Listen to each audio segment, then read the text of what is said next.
सच्चिदानन्दरूपाय विश्वपत्यादिहेतवे तापत्रय विनाशाय श्रीकृष्णाय वयं नमः।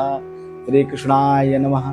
भगवान श्री कृष्ण को समर्पित है ये मंत्र। सच्चिदानंद भगवान तीनों ताप का विनाश करें, आदि दैहिक, आदि भौतिक और आध्यात्मिक रूप से उन्नति के कारक बने भगवान श्री कृष्ण, यही हम प्रार्थना करते हैं। नमस्कार मित्रों, मैं अमित पांडे ज्योतिषी आपका स्वागत करता हूं अपने चैनल पर। यह जो महीना चल रहा है, वर्तमान में नवंबर का महीना बीता है, दिसंबर चल रहा है अंग्रेजी के अनुसार।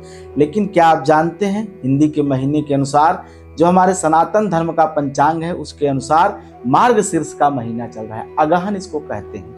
अगहन का महीना क्यों इतना खास है? यह कहा जाता है कि यह महीना भगवान श्री कृष्ण का ही स्वरूप है। कैसे कहते हैं भगवान? गीता के 10वें अध्याय में भगवान श्री कृष्ण ने 35वें श्लोक में स्वयं कहा है, बृहत साम तथा सामनाम गायत्री छंद सामहम मासानाम मार्गशीर्षोहम मृतानाम कुसुमाकरम। अर्थात मासानाम मार्गशीर्षोहम, महीनों में मैं कौन हूँ? मार्गशीर्ष का महीना हूँ। और वही महीना वर्तमान में चल रहा है। इस महीने में भगवान श्री कृष्ण को समर्पित करके अपने सभी क्रियाकलापों को करना चाहिए। जो लोग वैष्णव भक्त हैं वो भगवान श्री कृष्ण की भक्ति से सराबोर रहते हैं पूरे महीने। एक बात और जानिए, हमारे यहाँ जो भी कुछ है सनातन धर्म में, ज्योतिष में, यह सीधा सीधा विज्ञान है, यूं ही कुछ नहीं है। आप पूछेंगे कैसे भाई? मार्गशीर्ष का महीना मार्गशीर्ष क्यों पड़ा? तो आपको बता दूं, जब किसी महीने का नाम पड़ता है तो उसका सीधा संबंध उस महीने में पड़ने वाली पूर्णिमा से होता है। और जब पूर्णिमा होती है तो चंद्रमा जिस नक्षत्र पे होता है उस नक्षत्र के आधार पे उस महीने का नाम होता है। तो मार्गशीर्ष के महीने की जो पूर्णिमा होती है उस दिन चंद्रमा मृगशिरा नक्षत्र में होता है, इसलिए इसका नाम मार्गशीर्ष है। मार्गशीर्ष का महीना भगवान श्री कृष्ण को अति प्रिय है, यहाँ तक कि यह स्वयं मार्गशीर्ष का महीना श्री कृष्ण का ही स्वरूप है। और इसी महीने में भगवान द्वारा दिया गया सबसे दिव्य ज्ञान, जो आज भी हम लोगों के लिए मार्ग प्रदर्शक, पथ प्रदर्शक का कार्य कर रहा है, भगवत गीता, श्रीमद् भगवत गीता, जो आज भी हम मानव मात्र के कल्याण का कार्य कर रही है, हमारे जीवन में आने वाले कठिन रास्तों का पथ प्रदर्शक बन रही है। उस गीता का भी उपदेश इसी महीने में भगवान ने दिया था।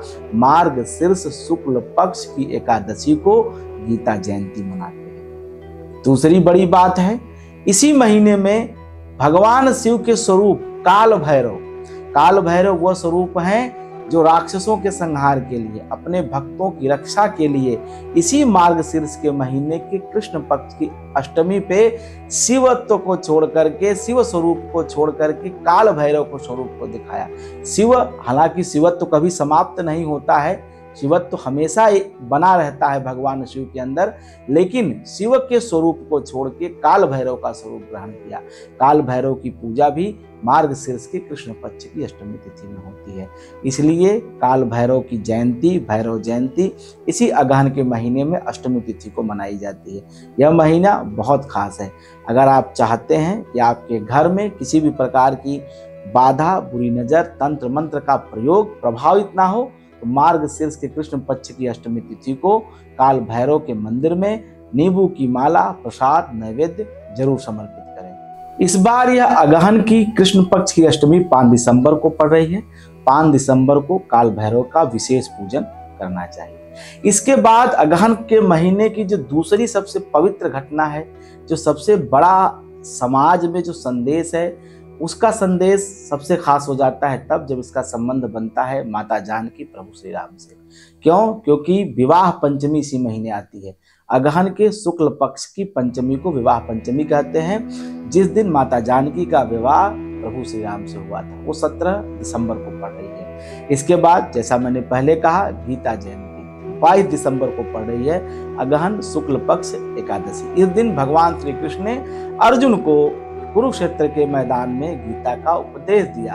गीता के 700 श्लोकों को सुनने के बाद ही अर्जुन के मन से मोह का पर्दा समाप्त हुआ, उसने युद्ध किया, कर्म का सिद्धांत समझा, और जो आज भी कर्म का सिद्धांत अकाट्य है और उसको मान करके हम अपने जीवन को प्रकाशित कर रहे हैं और अपने जीवन के आने वाली कठिनाइयों में सही विकल्प, सही मार्ग का चयन कर पाते हैं। अगहन का महीना बहुत खास है, तो इस महीने में भगवान श्री कृष्ण के मंत्रों का जप करना चाहिए, भगवान श्री कृष्ण का पूजन करना चाहिए, भगवान श्री कृष्ण के तीर्थों में जाकर के जहां उनकी लीलाएं हुई हैं, जहां उन्होंने लीला की, चाहे वो द्वारिका धाम हो, चाहे वृंदावन हो, चाहे उनकी जन्मस्थली मथुरा हो, वहां जाकर के वृंदावन हो, मथुरा हो, उनका दर्शन करना चाहिए, उनका सानिध्य प्राप्त करने का प्रयास करना चाहिए, अपने प्रेम को उनके प्रति प्रदर्शित करने का हर संभव प्रयास करना चाहिए, क्योंकि भक्त की भक्ति तब संभव है जब प्रभु के प्रति आपकी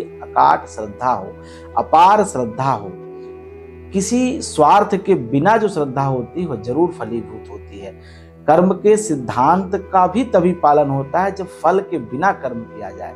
इसी संदेश के साथ यह अगहन का महीना चल रहा है, इस अगहन के महीने का लाभ उठाइए, भगवान श्री कृष्ण की भक्ति करिए, प्रीति करिए, ओम कृष्णाय वासुदेवाय का जप करिए, श्री कृष्णाय का जप करिए, क्लीं कृष्णाय का जप करिए, अच्युतम केशवम का जप पाठ स्तोत्र करिए, कुछ भी करिए, भगवान श्री कृष्ण को प्रसन्न करिए। जय श्री कृष्ण।